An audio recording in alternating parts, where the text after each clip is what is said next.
Hey everyone, my name is Courtney Wolfram, and the chapter that I have is chapter 16 on home video. So let's get started with that. So first off, I want to talk about the background. And so for the background of home video, it started in 1941 when commercial television began in the US, when the FCC, or the Federal Communications Commission, established a broadcasting standard. And so after that, the FCC completely revised the transmission system after the war with the introduction of electronic encoding. So before the war, it was very difficult for people to be able to have home video in their houses and to even have any channels at all. So in 1953, color was added to the existing luminance signal.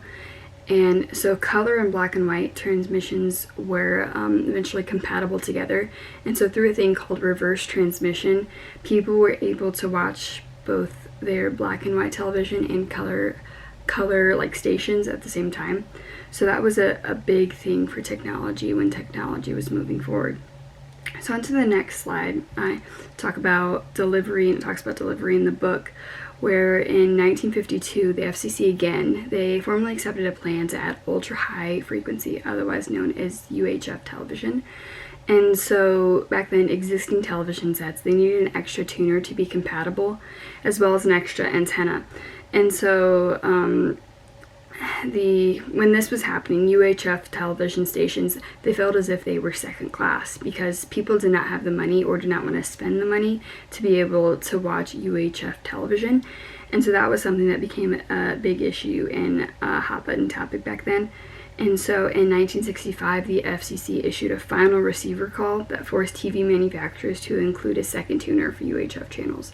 So people didn't have to go out and buy another tuner or buy another antenna. It was already provided when they would buy the television. And so after that, in 1956, a company called Ampex developed a videotape technology that allowed the recording of programs on magnetized tape. So if you're looking at the PowerPoint right now, you will see a huge roll of magnetized tape, and that is something that people had to use back then. And so going on to the next slide is where it talks about VHS in the book. And so VHS, the first videotape recorders were the size of a refrigerator. So when I saw that and I saw this stat, I had never seen the original VHS recorder before, and it was something that was new to me. And so when I saw it, and I was like, that thing is huge. And so imagine having like almost two really big printers if you like work at an office or something like that. And that was what the size of the VCR was, or the videotape recorder. And so it had a 2-inch wide videotape and a noisy vacuum system that held the tape in place. So if you were to be trying to watch a video or put a video in there for it to record, it was just a really loud machine. So it's not something you could have like a movie night or anything else like that, or try to record something. Like, it was very difficult. So people really relied on live television back then more than having like VHS tapes and things like that. And so an hour-long tape weighed about 30 pounds. So when I first saw that and I first read that, I was like imagining that, and I was like, if we would think about a DVD nowadays, a DVD can last up to 2 hours long or longer. So imagine that having to weigh almost 50 pounds or more just to put that tape in there and to be able to watch something recorded for that long. That would be a hassle to every time have to do that. So on to the next slide, talks about VHS like transferring over to DVD and sort of the beginning of VHS and how DVD sort of took the place of that. And so in 1977, Sony's Betamax and JVC's VHS was introduced. And so if you're looking at the slide right now, you'll see two separate pictures, and the first one is of the Sony's Betamax, which is on top, and then the JVC's VHS, which is what a lot of us know, the VHS system, which is down below. And so a practical home system was placed like within the home, and a 1/2-inch wide tape was used was put in easy to handle plastic cases, and it enabled home video cassette recorders, or VCRs. So there was a place for people to put their VHS tapes and be able to watch them easily, and to be able to have them in sort of a place that was protected. So if anybody has any VHS tapes anymore, a lot of times they're in that case that you just slide right in, and it makes it easy to carry and easy to take along. And so in 1986, 40% of US homes had VCRs, and VHS eventually won the standard with most homes and had the advantage of longer recording time as well as lower prices for equipment and tape. So because VHS sort of came into play, it made it a lot easier, especially in like the 70s and 80s when it was first starting, for people to be able to use them because it wasn't very expensive, and the tapes were not hard to get. And so VCR penetration quickly grew from 10% in 1984 to 79% in 1994, and that is an incredible jump. And so when I first looked at that, I was like, that's incredible to know that VHS had that much of an impact, and people wanted so badly to have home video in their homes that was easily accessible and that they could watch for a movie night or anything else like that. People didn't want to have to go and record all of this video and then try to watch it back on something. So VHS was an incredible invention back then. And so by 2006, the FCC estimated that 90% of television households had at least one VCR. And so I remember growing up, and we definitely had more than one VCR in the house. And we had a lot of VCRs, or VHS tapes that were just around the house. And so that was something that was easily accessible for us. And even though, as it states in the next point in the slide, VCRs were susceptible to damages by temperature, dirt, overuse, magnetic fields, and physical shock. So it was very easy for VCRs to not work. Even though they were easy to get, it was also very easy for them to not work again, or for something to happen to make it harder for it to work. And so that's why, even though they were lower priced, they oftentimes experienced overuse because people would watch the video so many times, and there wasn't the magnetic fields weren't right when you would place it in, or something was wrong with the tape inside. So those were a lot of issues that VHS tapes had, especially in the beginning and onwards. So to go to the next slide, I talk about the new generation, which is DVDs.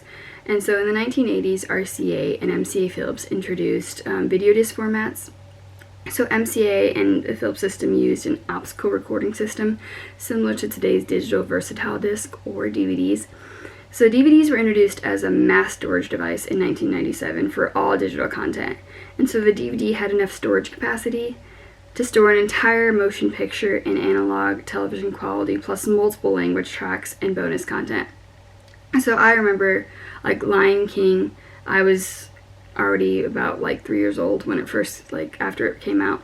I was born 3 years after it came out, but I still remember watching it originally and having it on DVD, and there were so many things on that DVD that we could watch besides just the movie. We could watch all this different bonus content. We could watch, see the soundtrack and different things like that, or even nowadays they have videos of people, if it's an animated film, people doing the voiceovers and things like that. So those are some cool features that DVDs had the capacity to have, and VHSs didn't because they didn't have enough storage space. And DVDs were also a lot more durable than VHS tapes because the round disc was easy to have in just a case, and to put it in the case and keep it there. So that was something that was a lot easier. But VHS tapes, because there wasn't an easy place for them to be held, and just of how the film had to be in it and things like that. DVDs, all that was just in a compact disc that was easy for people to take anywhere they would go. So going on from that, and talk about the display. And so television became a fixture in American homes. So in 1975, 95% of homes had TV, and 66% of them viewed it as a necessity. So that's incredible that even in the early 1970s, when TV had been around for over 30 years, but even then people, home video was so important to people. And so a television set back then included a tuner to interpret the incoming signals and a monitor to display the picture. So if you're looking at the PowerPoint, you will see a picture of a television that would be probably how it looked back in either the 50s to the 70s. And so if we continue on from that, The first type of television monitor was the cathode ray tube, or a CRT. So if you're looking at if you're following along on the PowerPoint, you will see the CRT, which has a lot of different parts to it, and it's sort of difficult to explain, but there's all these different parts, and it took all of that for someone to be able to first watch television. So back then, color monitors used 3 streams of electrons, one for each color channel, which was red, blue, and green. And so the greater the stream, the brighter the phosphor would glow. And so after that, the Consumer Electronics Association, or CEA, suggested 5 steps to help in the decision process for a television. So this was all the way in 2007. So it talks about finding the right size for you or for your family, and choosing an aspect ratio of how you would want to watch it, and select your image quality. So if you want 480p or all the way up to 1080p or even higher, that you have to see if the television is able to broadcast in 4K or broadcast in any of those things like that. And also pick a display style. So if you want it, if you want to have either widescreen or just like standard, and also to have the right connection. So make sure if you're watching on like satellite television or cable, to have the right things to be able to watch the television. So going on to the next slide for format and development. So the CEA has established 4 quality levels for lines of resolution. So the first one is standard definition, which had 480 lines interlaced, and was most like analog television, which had 525 lines. And so it converted higher quality images down to lower resolution. And so that was how, like, if you watch in like the 80s and 90s, standard definition was the only thing you could really watch from. And so enhanced definition came after that, and so sets would use 480p or higher. And so the image presents higher definition because of the progressive scan, like the standard DVD. So that was something that sort of in the 90s and early 2000s, especially in the early 2000s, became more of a big thing. And so then after that, high definition, which is pictures a resolution of 720p or 1080p, and so they would display HD content and Blu-ray DVDs at full resolution. So high definition is what we all know now, and it's something that a lot of us, for our TVs, like every TV just comes standard with HD definition.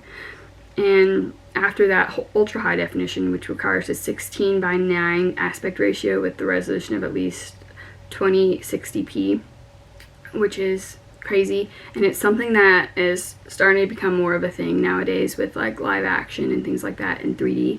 So ultra high definition is coming into play more nowadays than ever before. So on to the next slide. So the current status of home video is that home television is changing. Customers are choosing options outside of the traditional video. So television households are down to 95.2% from 98.9% in 2011. And so customers have embraced the variety and new services that offer subscription video on demand, which include big names like Netflix and nowadays CBS, HBO, Google, Amazon Prime Video, all of those. And all of these subscriptions, Amazon Video is a little bit different because a lot of times you have to have Amazon Prime to have Amazon Video at the same time. But a lot of these are only $8 to $12 monthly, and some of them are going up now. But it's a lot cheaper than having cable television.